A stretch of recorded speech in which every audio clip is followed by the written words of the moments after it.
नमस्कार, मी अनिल उपाध्ये. शिवसिद्ध बातमीपत्रात आपलं स्वागत आहे. पाहूया आजची बातमी.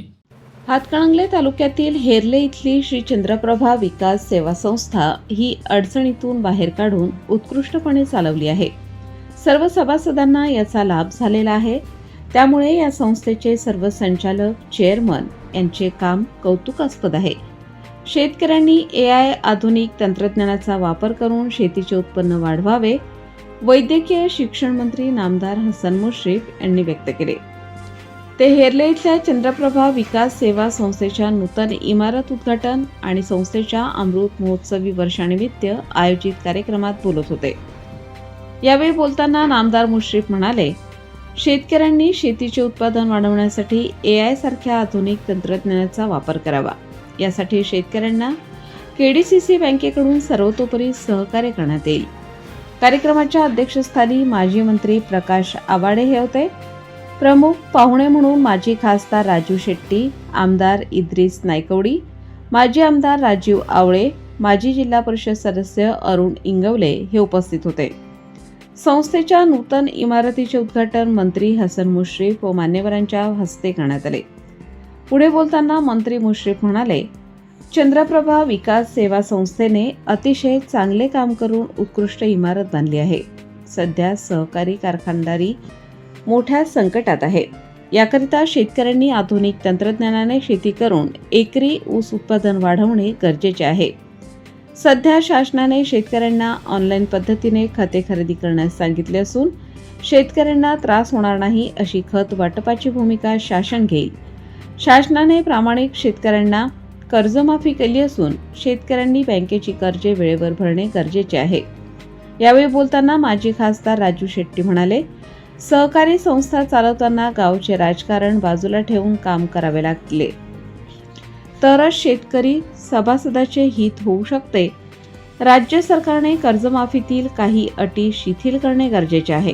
त्याचबरोबर खत वाटपासाठी चालू केलेले ऑनलाईन सुविधा चांगली असली तरीही त्याचा सध्या शेतकऱ्यांना तोटा दिसत आहे. त्यासाठी ऑफलाईन सुविधा उपलब्ध करून द्यावी. नियमित कर्ज परतफेड करणाऱ्या सभासदांना 1.5 लाख रुपयांपर्यंत परतावा द्यावा अशी मागणी केली. माजी मंत्री प्रकाश आवाडे म्हणाले, हेरले गावामध्ये अनेक चांगल्या सहकारी संस्था असून संस्थांनी आपल्या कामामध्ये विविधता आणून काम करणे गरजेचे आहे. सहकारी संस्थांना 137 प्रकारची विविध कामे करता येतात. यासाठी संस्थांनी नवनवीन उपक्रम हातामध्ये घेऊन आपल्या कामकाजातून आपली कार्यक्षमता सिद्ध करावी.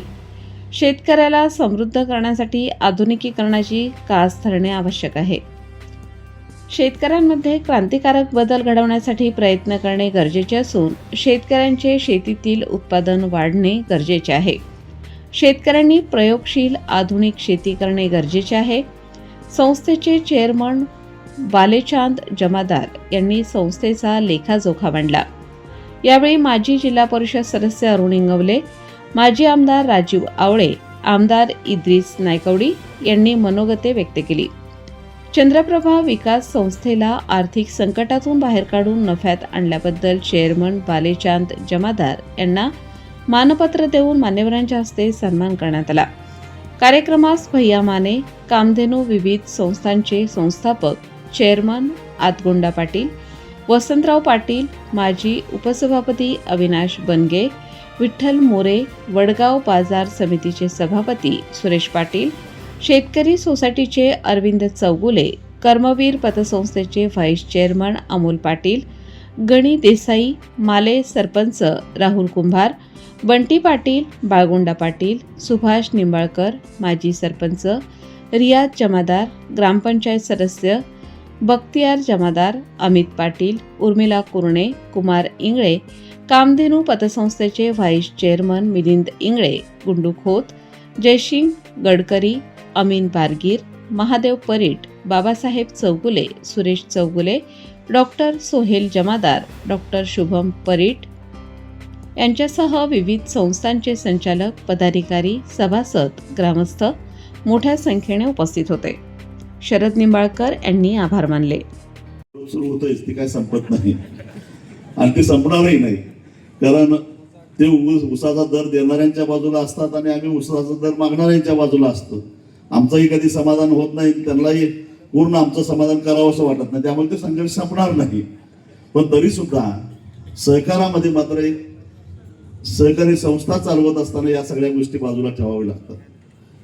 कारण सहकारी संस्थेमध्ये काम करणाऱ्या कार्यकर्त्यांच्यासाठी नाही, तर या महाराष्ट्रामध्ये सहकार उभा राहिला तो तळागाळातला शेवटच्या रांगेत असणारा जो सामान्य माणूस आहे त्याच्यासाठी त्याला नजरेसमोर ठेवून म्हणून हा सहकार उभा राहिला. आणि मी चळवळीच्या निमित्तानं सगळ्या महाराष्ट्रभर फिरत असतो. महाराष्ट्रातल्या शेतकऱ्यांची स्थिती मला माहिती आहे. आणि शेतकऱ्याची सगळ्यात मोठी अडचण कुठली असते तर शेती करत असताना त्याला वेळेवर कर्ज मिळणं, आणि ती मिळत नाही ही सगळ्यात मोठी अडचण. जिथं जिल्हा मध्यवर्ती बँका सक्षम नाहीत त्या ठिकाणी राष्ट्रीयकृत बँका सगळ्या शेतकऱ्यांच्या पर्यंत पोहोचू शकत नाहीत, त्यांना पतपुरवठा करू शकत नाही. आणि जी वागणूक जी जे सेवा सोसायटीच्या माध्यमातून मिळते ते राष्ट्रीयकृत बँकांतून मिळत नाही हे तुम्हालाही माहिती आहे. कारण त्या बँकेमध्ये काम करणारे कर्मचाऱ्यांचं आणि तिथल्या लोकांचं काही देणं घेणं नसतं, त्यांचा काही संबंध नसतो फारसा. दर 3 वर्षांनी बदलून येणारी ती माणसं, त्यांची जी अटॅचमेंट लागते ती अटॅचमेंट असते. आणि त्यामुळं शेतकऱ्यांना वेळेवर कर्ज मिळत नाही. शेतकऱ्यांना कर्ज वेळेवर मिळालं नाही तर त्याचा शेतीचं सगळं गणित बिघडून जातं. कारण शेती असा धंदा आहे, वेळेवर जी ती गोष्ट करावी लागते. 2 दिवस उशिरानं भांगलण करायचं म्हटलं तर 3 गाड्याचा खर्च वाढतो. 2 दिवस उशिरानं फवारणी करायचं म्हटलं तर अजून औषध जास्त लागतं, उत्पादनावर परिणाम होतो, कारण पीक सगळं नष्ट होतंय. आणि मग ज्या त्यावेळी जी ती गोष्ट करायची म्हटलं तर खिशात पैसा असावा लागतो. आणि काही शेतकऱ्याच्या खिशात पैसा कायमचा असावा अशी काही परिस्थिती अजून निर्माण झालेली नाही. त्यामुळं वेळोवेळी बँकेच्या दारात जावं लागतं. मग बँकेनं जर का वेळेवर कर्ज दिलं नाही तर त्याचं अर्थशास्त्र सगळं कोलमडून पडतं. असं व्यक्तिमत्व आहे. प्रत्येकाला वाटतंय चाचा माझाच आहे, असं गोड व्यक्तिमत्व आहे. हक्कानं प्रत्येकाकडे जाऊन आपल्या गावासाठी आपल्या संस्थेसाठी जे जे काही चांगलं करता येईल ते करायच्या संबंधीची धडपड मनामध्ये ठेवून काम करणारा एक नेता, त्या गावाचा पुढारी म्हणून चाच्यांच्याकडे आम्ही सगळेजण बघतो. सातत्यानं काय ना काय खटपट चालू असते, कामं चालू असते, काहीतरी विचार चालू असतोय, संघर्ष चालू असतो. आणि त्यातनं मग हे सगळं राजकारण करायचं, समाजकारण करायचं, सहकार्याच्या संस्था सांभाळायच्या, हे सगळं काम आपल्या सहकार्यांना घेऊन चाचा सातत्यानं करत असतात. या संस्थेचा जन्म 78 वर्षाच्या पूर्वी त्यावेळचे कैलासवासी लिंबाळकर साहेब असतील, कैलासवासी जमादार असतील, या सगळ्या मोठ्या आणि दूरदृष्टीच्या नेते मंडळींनी त्यावेळी विविध कार्यकारी सेवा सोसायटी आपल्या गावात चंद्रप्रभा विविध कार्यकारी सोसायटी या नावाने काढली. त्या गावामध्ये सोसायट्या खूप आहेत, सोसायट्या भरपूर असलेलं हे गाव आहे. तुमच्या तेवढ्या नाही, तिकडच्या एवढ्या नाही, पण जास्त भरपूर सेवा संस्था असलेलं हे गाव आहे. शेतकऱ्यांचं जाळं असलेलं गाव आहे. आणि खऱ्या अर्थानं उत्तम पद्धतीचं शेती कशी करायचं, त्यासाठी शेतीत रात्रंदिवस राबायचं कसं, हेही माहिती असलेला इथला शेतकरी वर्ग, इथले कष्टकरी आमचे बंधू भगिनी. त्यामुळं या गावात जसं राजकारणात पुढारी उदंड झाले तशा सहकारी संस्था सुद्धा उदंड झाल्या. खूप जुन्या लोकांची राजकारणातली नावं इथं आल्यानंतर घ्यायला लागतात. कैलासवासी रामचंद्र वड्डे यांचं नाव घ्यायला लागेल. चेअरमन होते त्या संस्थेचे, त्यांचे आता चिरंजीव व्हाईस चेअरमन आहे. आमचे इथं आज जरी नसले तर कुलकर्णी नाईक ह्या गावातले पुढारीच होते, त्यांचंही नाव घ्यायला पाहिजे. ह्या गावातलं पाटील घराणा म्हणजे काय राजकारणाशी निगडीतच होतो, आजही आहे, त्यांचंही नाव घ्यायला पाहिजे. त्या सगळ्या लोकांनी गावाचा विकास करता येईल त्यासाठी काय करायला पाहिजे हा विचार केला. गावाचे प्रश्न खूप आहेत, पण हायवे गावात गेल्यामुळं सगळीकडे रस्ता होणार आहे की नाही माहित नाही, पण इथल्या लोकांनी सगळा करून घेतलाय मागचा आता सगळा रोड. एवढे सगळे अतिशय डोळसपणानं गावचा विकास कसा करून घ्यायचा याच्याकडे लक्ष असलेलं सगळं गाव आहे. त्या गावाला सभापती पद मिळालं मुश्रीफ साहेब, आणि ते खूप गमतीने मिळालं. राजकारणात गटातटातल्या राजकारणात या गावामध्ये आमच्या सगळ्या इथल्या सहकारी मित्रांनी कुर्णे वहिनीला इथं निवडून दिलं अपक्ष म्हणून. त्या आमच्या थोड्या त्यावेळेच्या निवडणुकीच्या निमित्तानं संपर्कात होत्या, आणि मग त्या कोरणे वहिनी जातील तिथं सभापती असं गणित तयार झालं. आम्ही सांगितलं सभापती कोरणे वहिनी असतील तरच मग आमची गाडी पुढं, आणि झालं. कोरणे वहिनींच्या रूपाने या गावाला सभापती पद मिळालं, आणि आणखी एक वेगानं अशा पद्धतीचं गाव पुढे गेलं. गावात खूप खरखरणारं राजकारण, गटातटाचं राजकारण खूप कमी आहे आता, पण एकेकाळी हेरलं म्हटलं राजकारणाचं टोकाचं राजकारण करणारं हातकर्णी तालुक्यातलं गाव कुठलं असं जर त्याचं नाव कोण विचारलं तर त्याचं नाव हेरलं असं सांगायला लागायचं, एवढं टोकाचं राजकारण गावात. मीही 85 पासून हे राजकारण बघत आलोय. तालुका जिल्हा सगळं बघितलं, पालकमंत्री म्हणून बघितलं, आमदार म्हणून बघितलं, एक कार्यकर्ता म्हणून आज बघतोय, कारखान्याचं गाव म्हणून बघतोय. त्या सगळ्या संपर्कातनं या गावातलं एक वेगळेपण नक्की जाणवतो. हे कष्टकऱ्यांचं गाव आहे. प्रामाणिकपणानं रात्रंदिवस काबाड कष्ट करून स्वतःची शेती उत्तम प्रकारे कसं करायचं हे दाखवणारं गाव आहे. आणि या गावाचा लौकिक इथल्या नेते मंडळीने वाढवला, शेतकऱ्यांनी वाढवला, इथल्या संस्थांनी वाढवला.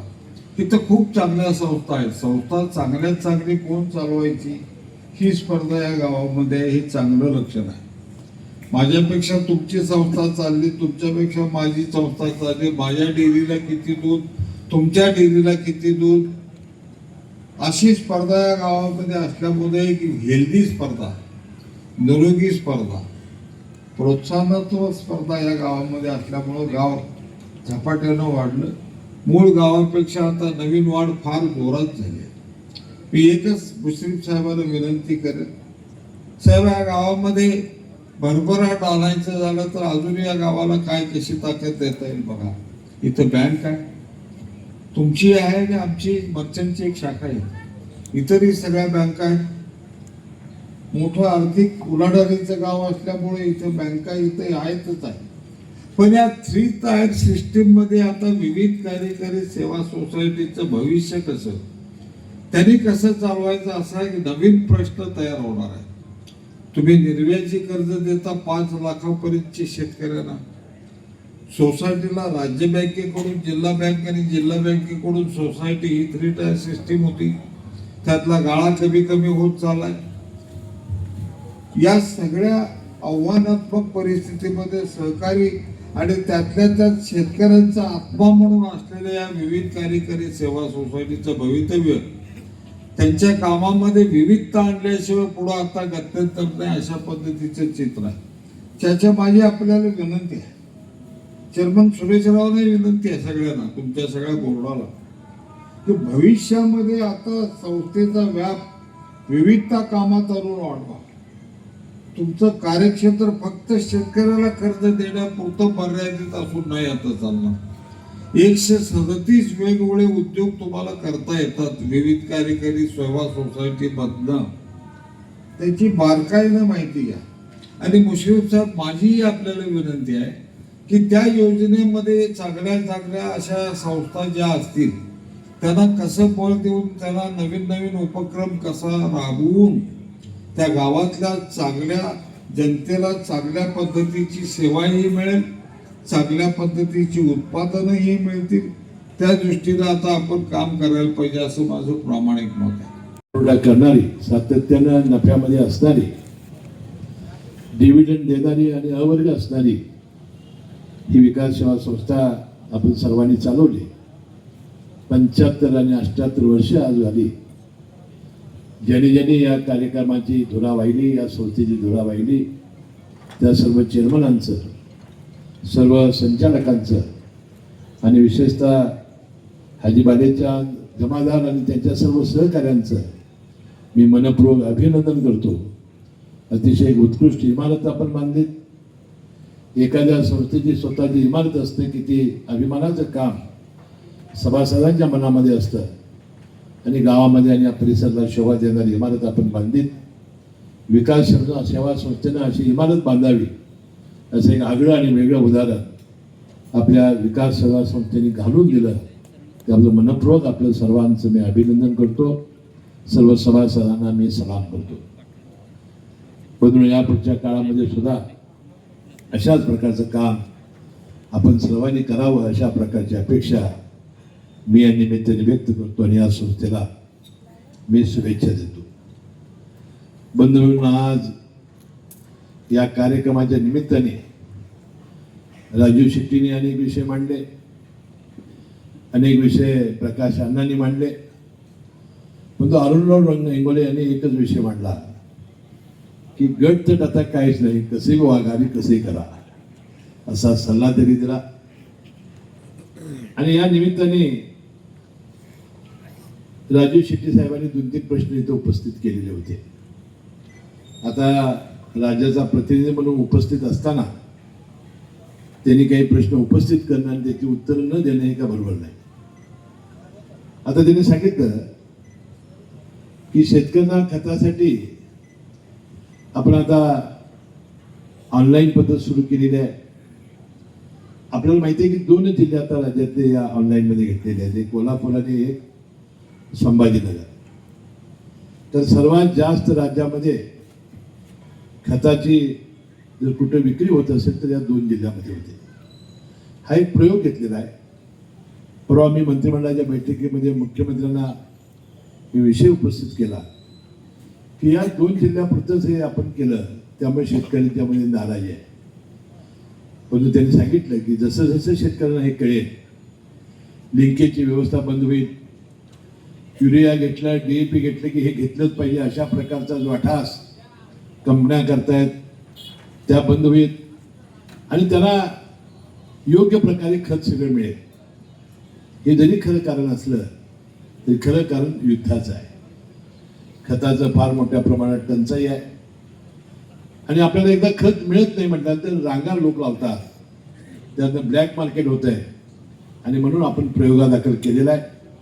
जर हा प्रयोग यशस्वी झाला नाही तर लवकरात लवकर आपण पूर्वीची पद्धत आणू आणि शेतकऱ्यांना त्रास होणार नाही अशा प्रकारची व्यवस्था शासन केल्याशिवाय राहणार नाही. आता दुसरा विषय जो मांडला अण्णांनी मांडला, राजू शेट्टी साहेबांनी मांडला.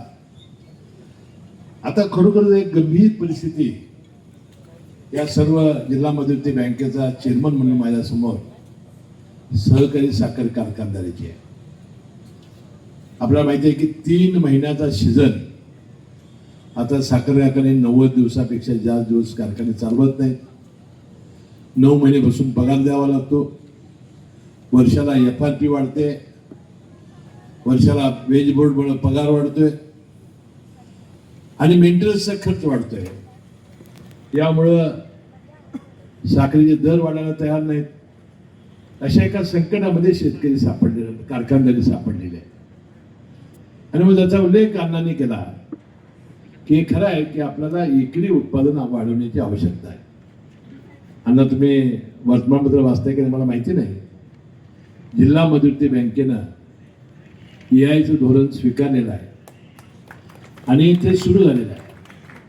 आमच्या कारखान्याजवळ 100 एकर केलेला आहे. मी स्वतः जवळ 30 एकर त्यामध्ये केलेला आहे आणि माझा ऊस आता सगळा पडलेला आहे. मी अशासाठी सांगितलं, AI म्हणजे काय, कृत्रिम बुद्धिमत्ता. हा प्रयोग पहिल्यांदा बारामती कृषी विज्ञान केंद्राने केला. सकाळ समूहाचे प्रमुख प्रतापराव पवार हे अमेरिकेला बिल गेट्स यांना भेटायला गेले. बिल गेट्स हे सॉफ्टवेअर कंपनीचे मालक आहेत. त्यांनी मायक्रोसॉफ्ट हे सॉफ्टवेअर विकसित केलेलं आहे आणि या शेतीमध्ये ऊसासोबत आपण काय टेक्नॉलॉजी आणू शकतो का यावर चर्चा झाली आणि गेली 2-3 वर्षांपासून हा प्रयोग बारामती कृषी विकास केंद्र VSI हे करतायत आणि त्यांनी सिद्ध केलेलं आहे. 250 टन एकरी पूर्व हंगामी म्हणजे सुरूच्या आधीची जी लागण आहे ती 100 टन आणि कसल्याही परिस्थितीत जी आपण नेहमीची लागण करतो सुरू ते 90 ते 100 टन काढण्याचा प्रयोग आता यशस्वी झालेला. आता AI म्हणजे काय, त्याचे 4 घटक महत्वाचे आपण लक्षात ठेवा. ज्यांना AI मध्ये भाग घ्यायचा आहे त्यांनी कारखान्याशी संपर्क साधा. तुमचा कारखाना पंचगंगा असेल, जव्हार असेल, त्यांना धोरण घ्यायला सांगा. त्यामध्ये राज्य शासनाने 1000 कोटी रुपये यासाठी अजितदादा पवार ज्यावेळा अर्थमंत्री होते त्याच वेळा त्यांनी ठेवलेले होते. शेतकऱ्यांनी त्यामध्ये भाग घेतल्यानंतर आपल्याला VSIची टीम येते. अनेक वेदर स्टेशन 1 लाख रुपये किंमत आहे त्याची. ते वेदर स्टेशन उभं करायचं. ते 5.5 किलोमीटरमध्ये ते वेदर स्टेशनचा उपयोग होतो आणि तुम्ही माती त्यांना द्यायची. त्या मातीचं परीक्षण करून त्याचं अमेरिकेच्या बिल गेट्सच्या सॉफ्टवेअरमध्ये त्याची नोंद होईल आणि त्या आपल्या क्षेत्रामध्ये जेवढं क्षेत्र असेल त्याचा 7-12 प्रमाणे ते 2 सेन्सर रोवायला सांगतात एका क्षेत्रामध्ये. जमीन वेगवेगळी पद्धत असेल तर ज्यादा सेन्सर. ते सेन्सर एकदा रोवले 5 फुटी सडी ठेवायची, 5 फुटीच्या आत नाही. रोपाची लागवण करायची आणि ठिबक हे कंपल्सरी आहे. ते केलं की तुम्हाला सकाळी ज्याचं तुम्ही नाव द्याल त्याच्या मोबाईलवर मराठी, इंग्रजी आणि हिंदी तुम्हाला कुठल्या भाषेत त्याप्रमाणे रोज सकाळी मेसेज येतो. त्याप्रमाणे खत कुठलं सोडायचं, लिक्विड कुठलं सोडायचं, त्याप्रमाणे आपण त्या पद्धतीने सगळं करायचं. पाणी 2 तास सोड म्हटलं की 2 तासच सोडायचं, जास्त शांतपणा करायचा नाही, त्याचं सगळं ऐकायचं. आणि आपण जर हे केलं तर ते हवामानामुळं दमट हवा असली की मग खोडकिडी येणार आहे का लुकरी मावा येणार आहे, कशा प्रकारचं येणार आहे, तशा प्रकारची फवारणी ड्रोनद्वारे करावी लागते. 10, 15, 20 हजार रुपये खर्च वाढतोय म्हणजे आपण नेहमीच्या पेक्षा. परंतु मी सांगितल्याप्रमाणे तेवढा टन ऊस झालेली अनेक उदाहरणं आहेत. आणि आज आपण कुठेही AI झालेला ऊस बघून या, आज जवळजवळ 30 पेऱ्यापेक्षा जास्त ऊस हे अडसळीचे झालेले आहेत आणि 20-22 पेऱ्या या पूर्व हंगामी आणि सुरू लागणीच्या झालेल्या आहेत. आता ज्याला शेणखत असेल त्यानं शेणखतासाठी 20 किलो आठवड्याला एकरी आपण धोतर हे करायचं, त्याच्यात टाकायचं आणि ते पाणी 1 बॅरेलभर घ्यायचं आणि जिथलं आपलं ठिबक आहे त्याने ओतायचं आणि असा 15 दिवसाला एक जर शेणखत जर दिलं तर अतिशय उत्कृष्ट ऊस येतो. माझी अशी अपेक्षा आहे ना की 100 टन नसू दे, 150 टन नसू दे, निदान 60-70 टन जर काढलं, आज 25 ते 28 टन एकरी सरासरी असलेलं उत्पादन जर 25-28 टन झालं तर 25 टन 28 टन काढून 3 महिने जाणार असतील तर 60 टनाने किती दिवस कारखाने जातील? 6 महिने. म्हणून आपण आता ह्या कामाला लागूया आणि एकरी याला जो खर्च आहे शेतकऱ्याला 10,000 रुपये एकरी तो जिल्हा मध्यवर्ती बँकांना आम्ही नफ्यातनं देतोय. हे धोरण ठेवलेलं आहे. कारण कुणीही याचा फायदा घेतला नाही आमच्या कारखान्याशिवाय. तर माझं मत आहे आपण कारखान्याने पुढाकार घेतला पाहिजे, सोसायटीने पुढाकार घेतला पाहिजे. आणि अण्णांनी ज्याप्रमाणे सांगितलं की ठिबकसाठी एक वेगळी योजना करा. अण्णा मी तुम्हाला अध्यक्षच करतो.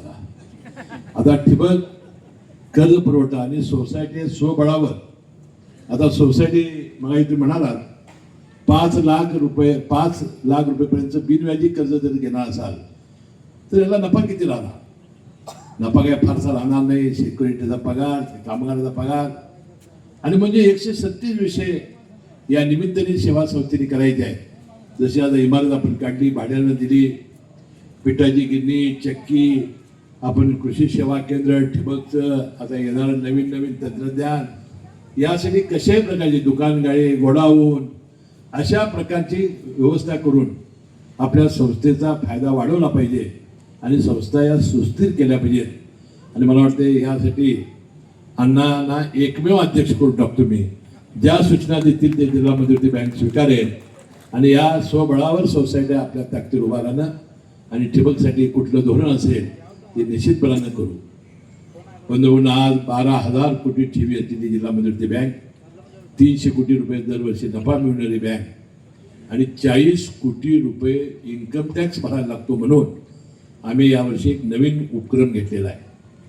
आम्ही देशाचे पंतप्रधान नरेंद्र मोदी साहेबांनी जे सूर्यघर योजना राबवली म्हणजे रूफटॉप सोलर योजना, ती आता प्रत्येक ग्राहकापर्यंत पोहोचवण्याचं ठरलं आहे. बंधूंनो, आपल्याला माहिती असेल की आपले 3 प्रकारचे रूप आहेत. एक आहे कौलारू खापऱ्यांचं, एक आहे मंगलोरी खापऱ्यांचं, एक आहे पत्र्याचं आणि चौथा आहे RCC. त्याप्रमाणे ज्या कंपन्या केंद्रानं आपल्या घेतलेल्या आहेत त्या कंपन्या कुठलीही तुम्ही वापरू शकता. 3 किलोवॅटपर्यंत सबसिडी सरकार देते.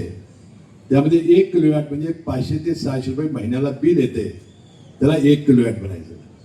600 पेक्षा 1200-1300 रुपये बिल येते, त्याला 2 किलोवॅट म्हणायचं. आणि 1300 पासून 2200-2300 रुपये बिल येते, त्याला 3 किलोवॅट म्हणायचं. एका किलोवॅटला 38,000 रुपये सबसिडी, दुसऱ्या किलोवॅटला 38 दुनी आणि तिसऱ्या किलोवॅटला 38 त्रिक एवढी सबसिडी येते. आमची जिल्हा मध्यवर्ती बँक 60,000 रुपये या एका किलोवॅटसाठी खर्च येतोय, 1,20,000 दुसऱ्या किलोवॅटसाठी खर्च येते आणि तिसऱ्या किलोवॅटसाठी 1,80,000 खर्च येते. ते कर्ज 5% 1 किलोवॅटला, 6% 2 किलोवॅटला आणि 60% 3 किलोवॅटला आमची जिल्हा मध्यवर्ती बँक विना तारण, विना जामीन आणि विना सिबिल फक्त अर्ज करायचा आमच्या बँकेत जाऊन 500 रुपयेचं स्टॅम्प द्यायचा की महिन्याला जेवढं बिल येते तेवढं तुमच्या बँकेत जाऊन भरतो महिन्याला. 3 वर्षाच्या आत ते कर्ज तुमचं नील होईल. कारण जे 65-60 आपण कर्ज घेणार आहात त्यात ते 38,000 सबसिडी 1 महिन्याच्या आत जमा होते आणि ते जमा झालं राहिलेलं कर्ज हे 3 वर्षात नील होते आणि 25 वर्ष तुम्हाला बिलच भरायला लागणार नाही. मला वाटतं या सगळ्यांनी यात पुढाकार घ्यावा एवढी विनंती मी या निमित्ताने करतो. बंधू भगिनींनो, अनेक प्रश्नांचा उहापोह या ठिकाणी झाला. आपल्याला परवाच आपल्या देवेंद्र फडणवीस साहेब राज्याचे मुख्यमंत्री यांच्या नेतृत्वाखाली आपण कर्जमाफी जाहीर केली. कर्जमाफी आपण जाहीर काय केली की राजू शेट्टी असतं बरं झालं असतं की मीच पहिल्यांदा मांडलं की सातत्यानं थकबाकी राहून कर्जमाफी घेतलेल्या शेतकऱ्यांना पहिलं वगळा. बँका चालायच्या कशा, घ्यायच्या कर्ज आणि फेडायचंच नाही, कर्जमाफीची वाट बघायची. आता ही 4दा कर्जमाफी होते. एकदा पवार साहेबांनी केली केंद्राची, त्यानंतर केली एकदा उद्धव साहेब ठाकरेंनी, नंतर केली एकनाथ शिंदे साहेबांनी, आता झाली देवेंद्र फडणवीस साहेबांनी. आता आपण काय ठरवलंय, 2019 पूर्वी जे कर्ज घेतलेलं आहे, जे थकलेलं आहे, 2025 जून अखेर हे वर्ष नव्हे 2025, तर त्याला 2 लाख रुपयाची कर्जमाफी थकबाकी माफ केली आपण. आणि 2 लाखाच्या वरचं त्यांना पैसे भरले वरचे तर त्यालाही 2 लाख रुपयेपर्यंत आपण कर्जमाफी माफ केलेली आहे. आणि जे नियमित भरणारे आहे 22-23, 23-24, 24-25 यापैकी 2 वर्ष ज्यांनी नियमित कर्ज पुरवठा भरलेला आहे त्याला 50,000 रुपये प्रोत्साहनपर अनुदान आम्ही देण्याचं मान्य केलेलं आहे. आता यामध्ये काही अटी, काही शर्ती, त्याचा उल्लेख त्यांनी केला. इन्कम टॅक्समध्ये असलेले, सरकारी पगार असलेले अशा लोकांना आपण वगळलेला आहे. परंतु या सातत्याने अशी कर्जमाफीची वाट बघणाऱ्या शेतकऱ्यांना सुद्धा वगळण्याची आवश्यकता होती, परंतु ते वगळण्यात आलेलं नाही. पण मला वाटतंय आपल्या बँका चालायच्या असतील तर बँकेच्या कर्ज जे आहे ते शेतकरी वेळेवर परत केलं पाहिजे, तरच बँका चालतील. या निमित्ताने मी तुम्हाला सर्वांना या निमित्ताने विनंती करणार आहे. कोल्हापूर जिल्हा हा भाग्यवान आहे की अशी सातत्याने थकबाकी होऊन सुद्धा आपले शेतकरी तिकडे वाट बघत नाहीत. 90-95% थकबाकी कर्ज वसुली आपली होते. त्यामुळे आपल्याला कर्जमाफीचा फायदा कमी होतो आणि प्रोत्साहन पडता जादा होतो. हीच आपण सातत्याने लक्ष ठेवा. आणि या हिल्ले गावामध्ये अनेक दिवसापासून येण्याची संधी मला आज मिळाली आणि आपण आज या इमारतीचं उद्घाटन करण्याची संधी मला निर्माण करून दिलेली आहे. या निमित्ताने अनेक भाषण मला करायचं होतं, परंतु बराच वेळ झालेला आहे. अण्णा आले वेळानं आणि भाषण केलं जादा, त्यामुळं मला लवकर जायचं होतं, परंतु मी प्रमुख पाहुणा असल्यामुळे जाऊ शकत नव्हतो. परत तरीसुद्धा एका चांगल्या कार्यक्रमाला येण्याची संधी आपण दिलीत. आपलं सर्वांचं दर्शन घेण्याची संधी या निमित्ताने मिळाली. पुन्हा कधी हिल्ले गावाला आल्यानंतर ज्या गरिबांच्या योजना असतील किंवा जी राज्य सरकारनं केलेलं काम असेल त्याची सगळी माहिती देण्याचा मी प्रयत्न करेन. हेल्ले गाव हे अनेक जाती धर्मांचं राहणारं गाव आहे, एकोप्यानं राहणारं गाव आहे. आणि अरुण इंगोलेने आणि अण्णांनी सांगितल्याप्रमाणे पूर्वी रामभाऊ वडिलांच्यापासून या गावाची ओळख माझी आहे. जिल्हा परिषद ते अनेक वर्ष सदस्य होते, त्यावेळी निवडणूक झाली आणि 12 वर्ष निवडणुका झाल्या नाही. म्हणजे रामभाऊ वडील किती नशिबात होते बघा. आणि म्हणून आपल्या या गावामध्ये येण्याची अनेक दिवसांनी संधी मिळाली आणि या कार्यक्रमाला उपस्थित राहण्याची संधी मिळाल्याबद्दल मनपूर्वक आपले सर्वांचे